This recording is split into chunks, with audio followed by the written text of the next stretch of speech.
si j'avais un super pouvoir, c'est de lutter effectivement contre la cause du paludisme qui est, n'est-ce pas, l'anophèle, donc le vecteur. Tant qu'on n'a pas lutté contre la cause, on sera toujours en train de dépenser des milliards d'argent pour les médicaments. Également, beaucoup de vies vont partir et on va tourner, on ne va pas y arriver. Et si les autres pays occidentaux et d'Amérique ont pu éradiquer le paludisme, c'est parce qu'ils ont lutté contre le vecteur à travers, n'est-ce pas, la neutralisation des anophèles par voie terrestre et aérienne. Nous avons également, la science a évolué actuellement par rapport aux pesticides biologiques. On peut bien utiliser ces pesticides biologiques pour pouvoir neutraliser l'anophèle dans nos environnements. Et à cela, on adjoint, n'est-ce pas, l'assainissement du milieu, qu'on mette assez de moyens pour pouvoir assainir le milieu. Je pense que sur 4, 5, maximum 10 ans, on aura vraiment éliminé le paludisme.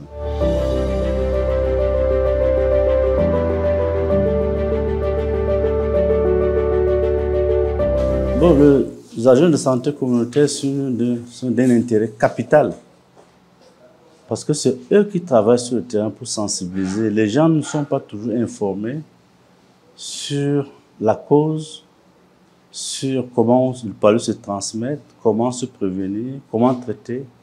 Donc, pour mieux, n'est-ce pas, travailler à la base, ce sont, n'est-ce pas, ces agents de santé communautaire polyvalents qui nous aident sur le terrain. À ce titre, nous les motivons de temps en temps, nous les formons, c'est-à-dire que la commune sort un peu de moyens pour les motiver. Ce n'est pas un salaire, mais c'est pour les motiver. Et nous sortons également assez d'argent. Plus de 10% de notre budget va à l'assainissement. Si vous voyez, vous faites un tour en ville, vous allez voir les caniveaux qu'on est en train de construire. On va boucher les nœuds de poules sur les routes, etc., etc. Donc nous avons beaucoup mis d'argent de côté pour pouvoir, n'est-ce pas, lutter contre le paludisme à la base. Eux, ils sont incontournables parce qu'eux, ils ont déjà été formés sur le principe de base de lutte contre le paludisme. Ils sont déjà formés et ils sont plus proches de la population, ils sont plus proches.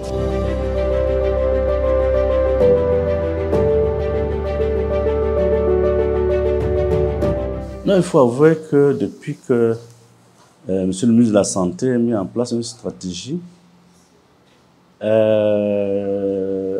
pas, de chimioprophylaxie, cette tranche d'âge, il faut avouer que le taux de mortalité, le taux de morbidité ont beaucoup chuté par rapport aux années antérieures.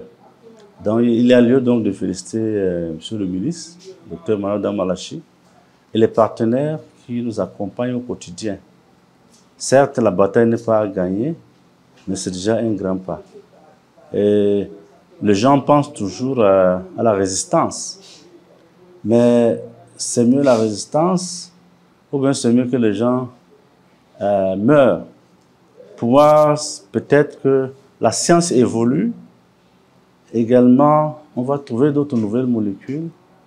Pourquoi pas le vaccin actuellement qui est en train de se produire.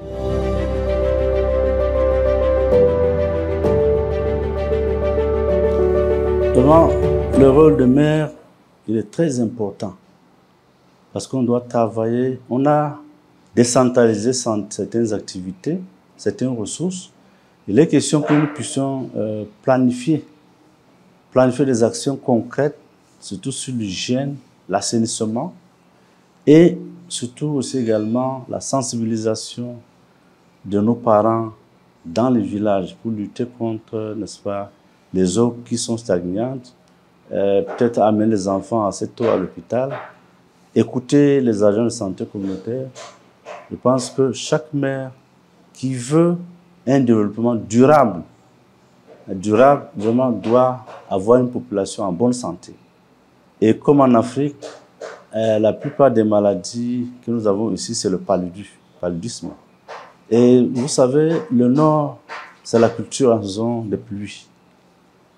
Et si vous ratez cette saison de pluie, de haute transmission de pluie et de paludisme, là, vous avez aussi vous avez raté votre vie. Vous allez manger quoi? Parce que toute l'année, vous étiez malade. Votre enfant était malade.